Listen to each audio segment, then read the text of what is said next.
ದತ್ತ ಜಯಂತಿಯ ಎರಡನೇ ದಿನವಾದ ಇಂದು ನಗರದಲ್ಲಿ ವಿಶ್ವ ಹಿಂದೂ ಪರಿಷತ್ ಹಾಗೂ ಬಜರಂಗದಳ ಹಮ್ಮಿಕೊಂಡಿದ್ದಂತಹ ಬೃಹತ್ ಶೋಭಾಯಾತ್ರೆ 3500ಕ್ಕೂ ಅಧಿಕ ಪೊಲೀಸರ ಸರ್ಪಗಾವಲಿನಲ್ಲಿ ಶಾಂತಿಯುತವಾಗಿ ತೆರೆಕಂಡಿದೆ.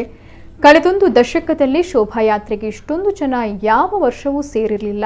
ನಗರದ ಎಂಜಿ ರಸ್ತೆಯಲ್ಲಿ ಜನಸಾಗರವೇ ಏರ್ಪಟ್ಟಿತ್ತು. ಸುಮಾರು 20,000ಕ್ಕೂ ಅಧಿಕ ದತ್ತ ಭಕ್ತರು ಶೋಭಾಯಾತ್ರೆಯಲ್ಲಿ ಪಾಲ್ಗೊಂಡಿದ್ದರು. ವಯಸ್ಸಿನ ಅಂತರವೇ ಇಲ್ಲದೆ 3 ವರ್ಷದ ಮಗುವಿನಿಂದ 70 ವರ್ಷದ ಮುದುಕರು ಶೋಭಾಯಾತ್ರೆಯಲ್ಲಿ ಪಾಲ್ಗೊಂಡಿದ್ರು. ಡ್ರಮ್ ಸೆಟ್, ಡಿಜೆ, ವೀರಗಾಸೆ ಬಡಿತಕ್ಕೆ ಮನಸೋ ಇಚ್ಛೆ ಕುಪ್ಪಳಿಸಿದ್ದಾರೆ. ಆದರೆ ದತ್ತಪೀಠ ನಮ್ಮದು ಅನ್ನೋದನ್ನ ಮಾತ್ರ ಯಾರೂ ಕೂಡ ಮರಿಲಿಲ್ಲ. ಮನಸೋ ಇಚ್ಛೆ ಕುಡಿಯುತ್ತಲೇ ದತ್ತಪೀಠ ಹಿಂದೂಗಳ ಪೀಠವೆಂದು ಸಾರಿ ಸಾರಿ ಹೇಳ್ತಾ ಇದ್ರು. ಸುಮಾರು 20,000ಕ್ಕೂ ಅಧಿಕ ದತ್ತ ಭಕ್ತರು ಪಾಲ್ಗೊಂಡಿದ್ದು ಸುಮಾರು 1.5 ಕಿಲೋಮೀಟರ್ ಉದ್ದದ ಎಂಜಿ ರಸ್ತೆ ಸಂಪೂರ್ಣ ತುಂಬಿ ಹೋಗಿತ್ತು.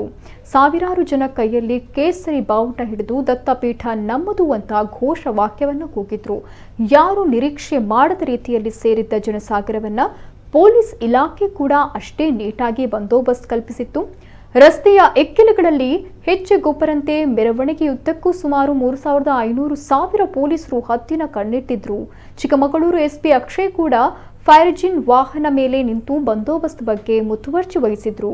ರಾಜ್ಯದ 13 ಜಿಲ್ಲೆಗಳಿಂದ ಬಂದಿದ್ದಂತಹ ಸಾವಿರಾರು ಪೊಲೀಸರು ತಮ್ಮ ಸೂಚಿಸಿದ್ದ ಪಾಯಿಂಟ್ಗಳಲ್ಲಿ ನಿಂತು ಒಂಚೂರು ತೊಂದರೆಯಾಗದಂತೆ ತಮ್ಮ ಕಾರ್ಯನಿರ್ವಹಿಸಿದ್ರಿಂದ 4-5 ಗಂಟೆ ನಿರಂತರವಾಗಿ ಕುಣಿದ ಯುವ ಜನತೆಯನ್ನ ಶಾಂತಿಯುತವಾಗಿ ನಿರ್ವಹಿಸಿ ಮುಂದುವರೆಸಿದ್ರು.